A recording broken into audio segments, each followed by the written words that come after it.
हम वोट काटने के लिए नहीं, हम जीतने के लिए खड़े हुए हैं।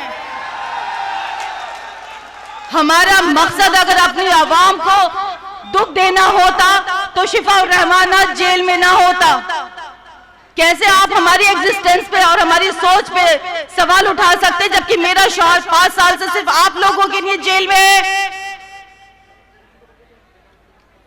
रोते रोते मेरे आंसू सूख गए, इंतजार करते करते उसकी माँ की आंखें सूख गई हैं। उम्मीदें हमारी ठंडी पड़ गई इस चीज के लिए कि कभी हमें इंसाफ मिलेगा। आज मैं आप लोगों के पास आई हूं, आप बताइए क्या शिफाउर रहमान गलत है? क्या शिफाउर रहमान ने कुछ गलत किया है? एक बंदा आकर बोले, एक बंदा आकर मुझे ये बताए कि शिफाउर रहमान ने उसके साथ गलत किया, या जो आप बताएं क्या शिफाउर रहमान के साथ जो 5 साल में हुआ क्या वो होना चाहिए था? मेरे बच्चों की क्या गलती है? क्या आप लोगों के बच्चे नहीं हैं? क्या शिफाउर रहमान आपका नहीं है? आज आप क्यों डर रहे हैं? क्यों खौफ में है कि बीजेपी आएगी? बीजेपी आएगी तो क्या हो जाएगा? इससे बुरा क्या हो जाएगा? मेरे लिए इससे बुरा कुछ नहीं हो सकता। मेरा सरपरस्त मुझसे छीन लिया गया। मैं नूरीन फातिमा, शिफाउर रहमान की अहलिया। शिफाउर रहमान जो एक दहशतगर्द हैं, जो एक दंगाई हैं, ऐसा लोग कहते हैं। पिछले 5 सालों में मैंने यही अल्फाज उनके लिए सुने हैं।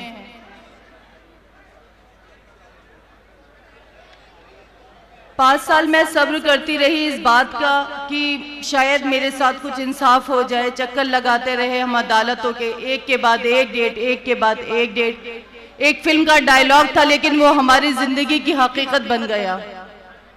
जिस फिल्म के डायलॉग पे हम हंसा करते थे उस पर हमें अब रोना आता था कि हमें पता है एक डेट के बाद जब दूसरी डेट मिलती है तो कितनी नाउमीदी होती है।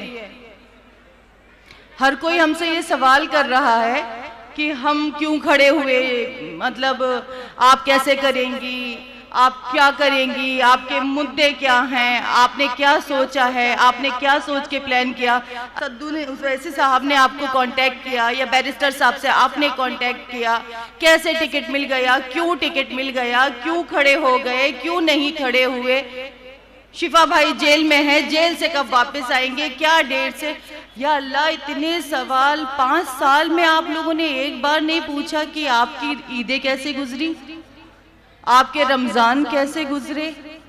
आप बीमार तो नहीं हुई? आप बीमार हुई तो आपने अपने बच्चों को कैसे संभाला? आपने बच्चों को स्कूल कैसे भेजा? आपकी स्कूलों की फीसें कैसे जमा हुई? आपने खाना कैसे खाया? आपने खाना कैसे बनाया? एक बार भी आप लोगों को याद नहीं आया? जब हम लोग ताकतवर होकर, उम्मीद रखकर आप सब पर आज खड़े हुए तो हमें फिर लंगड़ा करना चाहते हैं, फिर हमें उन गुमनाम गलियों में डालना चाहते हैं जिसमें हम रह रहे थे। क्या आप चाहते हैं कि हम बोले ही नहीं, कुछ भी नहीं करें, जुल्म को सहते रहे? मुझे लगता है जुल्म करने वाले के साथ साथ जुल्म होता हुआ देखकर खामोश रहना भी उतना ही गुनाह है जितना जुल्म को करना।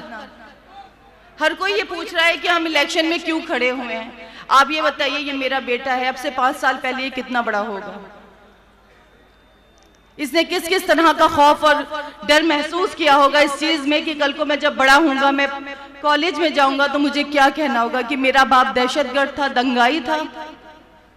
क्या हम लोगों का हक नहीं? हमारी गलती क्या थी? असल ये गलती थी कि उस प्रोटेस्ट का हिस्सा थे। जो चीज आज मैंने की है, जो आज मुझ पर सवाल उठा रहे, उन लोगों ने जो आज बैरिस्टर साहब पर सवाल उठा रहे हैं कि उन्होंने आपको क्यों टिकट दिया, वोट काटने के टिकट दिया। अरे हम वोट काटने के लिए नहीं, हम जीतने के लिए खड़े हुए हैं।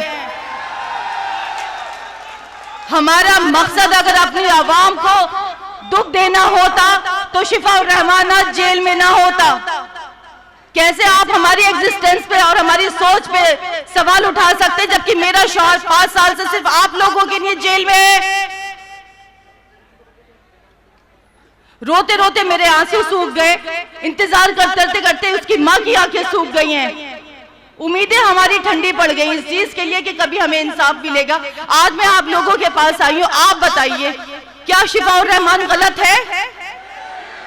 क्या शिफाउर रहमान ने कुछ गलत किया है? एक बंदा आकर बोले, एक बंदा आकर मुझे ये बताए कि शिफाउर रहमान ने उसके साथ गलत किया, या जो आप बताएं क्या शिफाउर रहमान के साथ जो 5 साल में हुआ क्या वो होना चाहिए था?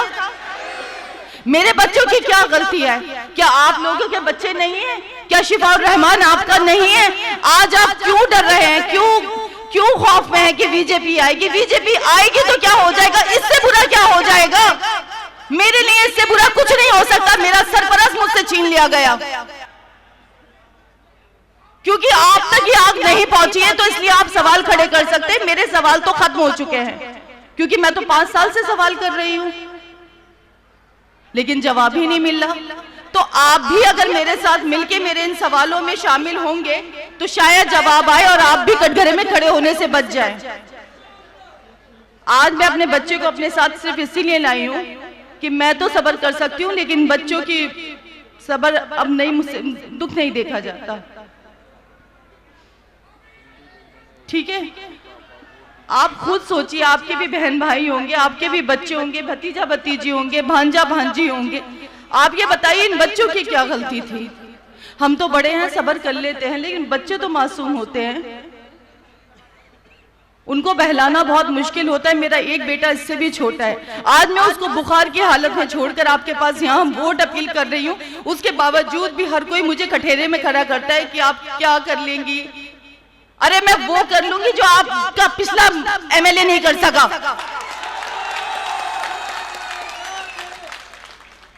कम से कम आपसे झूठे वादे नहीं करूंगी। आपकी सोचों से, आपके विचारों के साथ मिलके जैसा आप चाहेंगे इंशाल्लाह वैसा होगा। कम से कम इससे बेहतर ओखला होगा, इससे बेहतर जिंदगी होगी, उसमें एक सच्चाई और जज्बा होगा। आप भी मुतमईन होंगे और मैं भी मुतमईन होंगी अगर शिफा एमएलए होगा।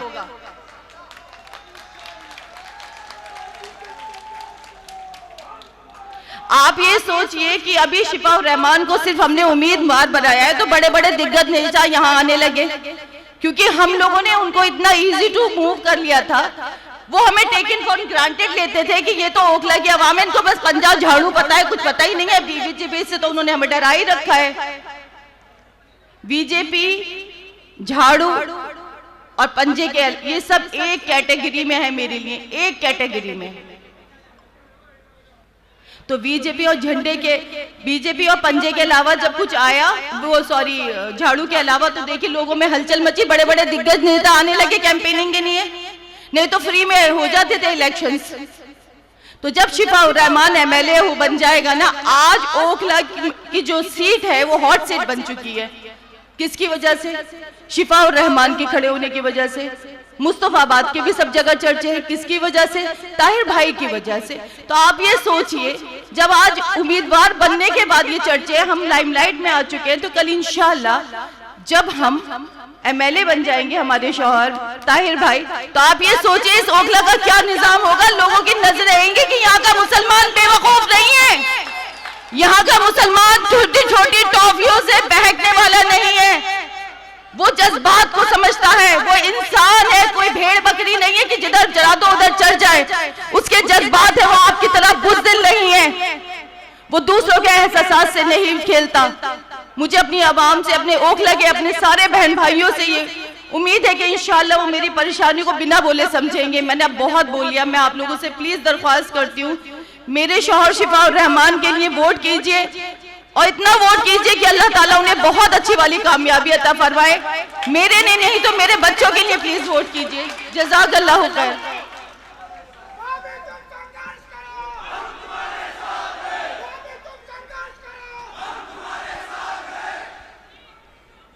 ये